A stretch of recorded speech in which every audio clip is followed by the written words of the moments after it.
It's a big day at the White House as President Trump marks 500 days in office by touting his accomplishments. The economy is booming, the North Korea summit is back on, and the president has rebuilt the military. But the dark cloud of the special counsel Russia probe continues to hang over his head. This weekend, someone leaked a 20-page letter the president's legal team wrote back in January to Mueller's lawyers. It argues that President Trump cannot possibly commit obstruction of justice, and that he has the broad authority to pardon himself.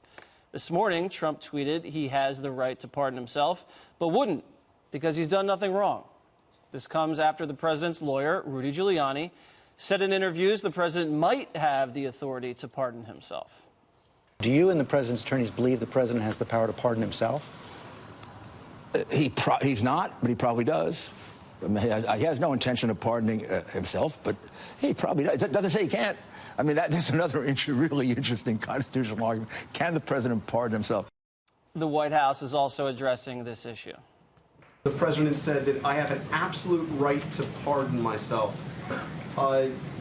Why does he think that, and does he also agree with Rudy Giuliani, his lawyer, that a pardon for himself would be unthinkable and would lead to immediate impeachment?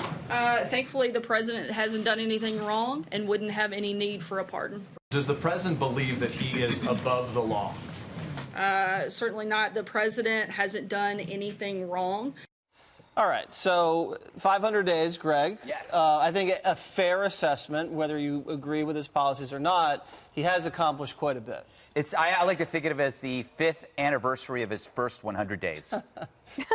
A lot of stuff has happened in 500 days, but I'm not talking about the White House. I'm actually talking about your life. The key is life went on for everybody for this 500 days.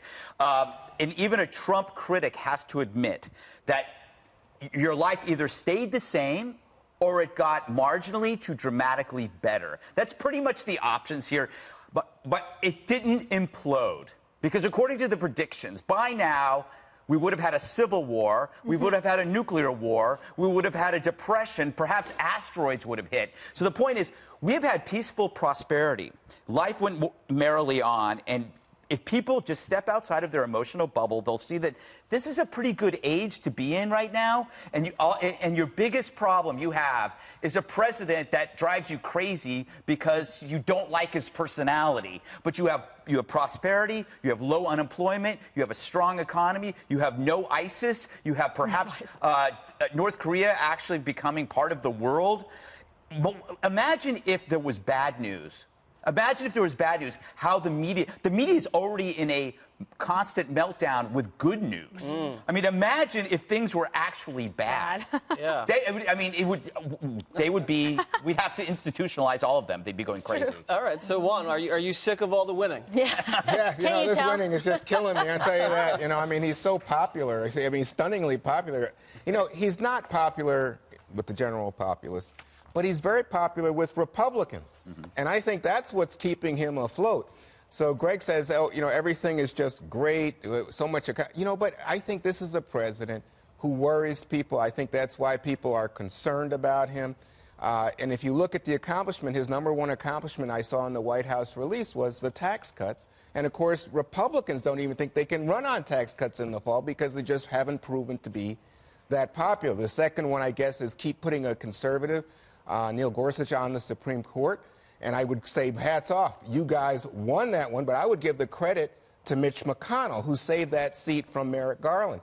And then if you look at the rest of it, well, even on the tax cut, the deficit continues to rise incredibly, and no progress on infrastructure, which was a key promise, and no wall. I could go on, but you know what? I think if you want, Please don't go on. It feels to me like you guys say 500 days. It feels to me like, wow.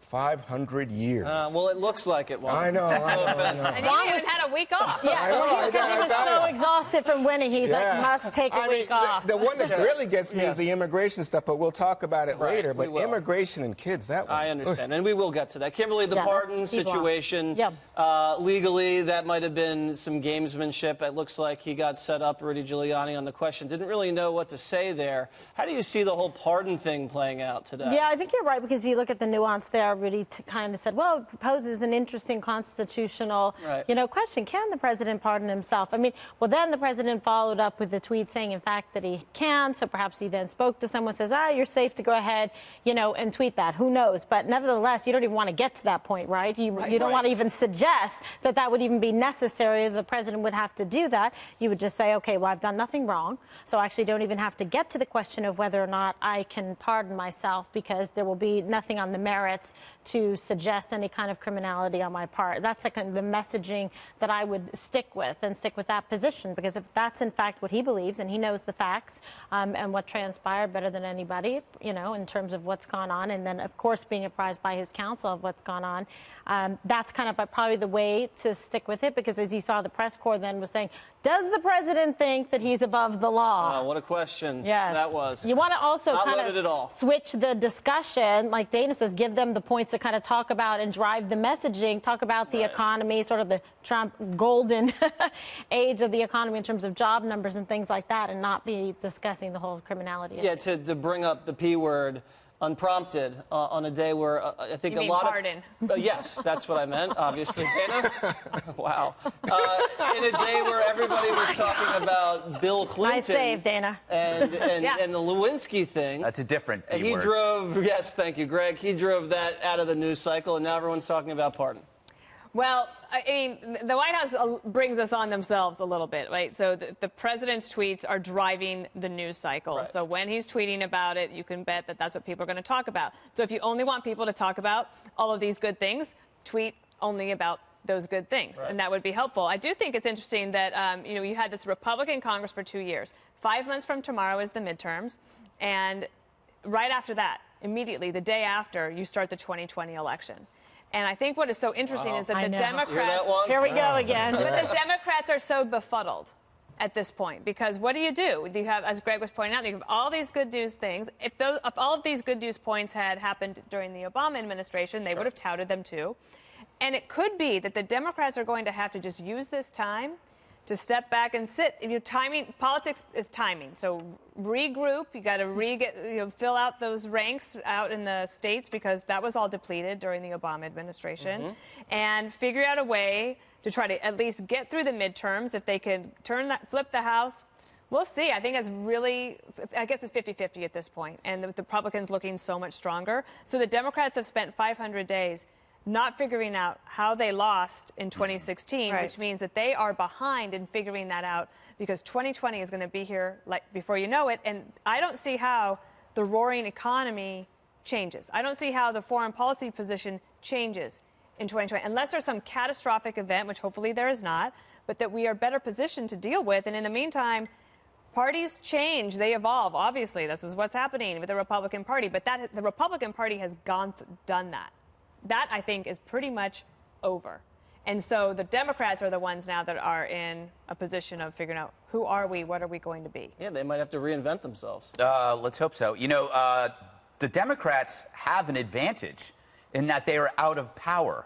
And when you are out of power, you have all the time in the world to get back into power. That's what you're supposed to do. That's why, Carter was a reaction to Nixon. Reagan was a reaction to Carter. Obama? But everything's a reaction to somebody else. But the problem is, they've spent the last 2 years in a tantrum. They've blown all this time. I don't even think they've found anyone of potential. Be the and reaction, not compromised. Yeah. What would be the reation to Donald Trump? Could you imagine what the opposite of Donald Trump is? No, but that's a very good point. ISIS, because, it's high unemployment. No, but I'm saying it could be somebody incredibly left-wing, because you always see the pendulum shift. And if they get it, they might try to, he's undoing everything Obama did.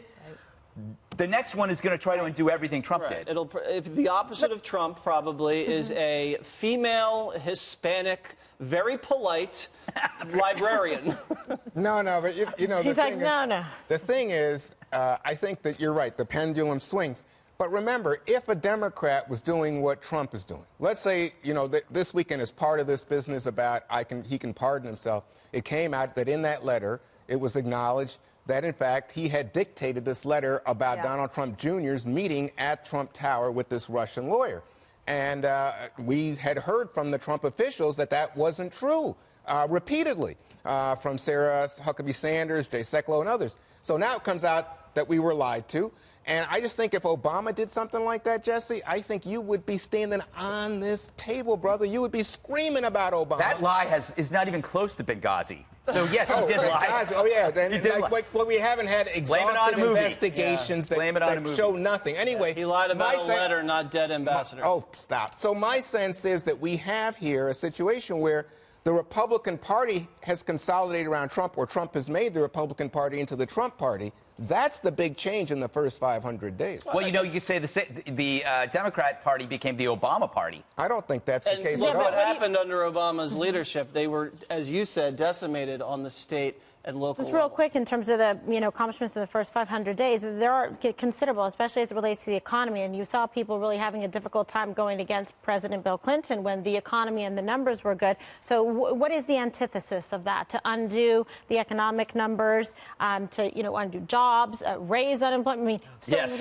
Right, but this is the point. Hey, ISIS, come back in, come back into the field. They need bad news. No, but they need a candidate to try to bring something forward, some kind of messaging. I don't think it's the opposite. I think it's the kind of the polar political. Well, so then that's a Kamala guy Harris. who looks like Trump, and you know who that is? Bernie Sanders. Well, Bernie Sanders. They already tried old white guy, Juan. Why is it always an old white guy? The tax cuts benefited the rich. Bernie Sanders would say tax cuts that benefit working class people. Not the rich in California and New York. Healthcare, education for young. I think you're looking at somebody like a Kamala Harris, or a strong candidate like that. Oh, you mean a woman? Yes, absolutely. But also what in terms of what she and stands a strong woman for, this time. and somebody who isn't the same candidate ran before, run through the the rinse cycle one more time. Juan is still feeling the burn after 500 days.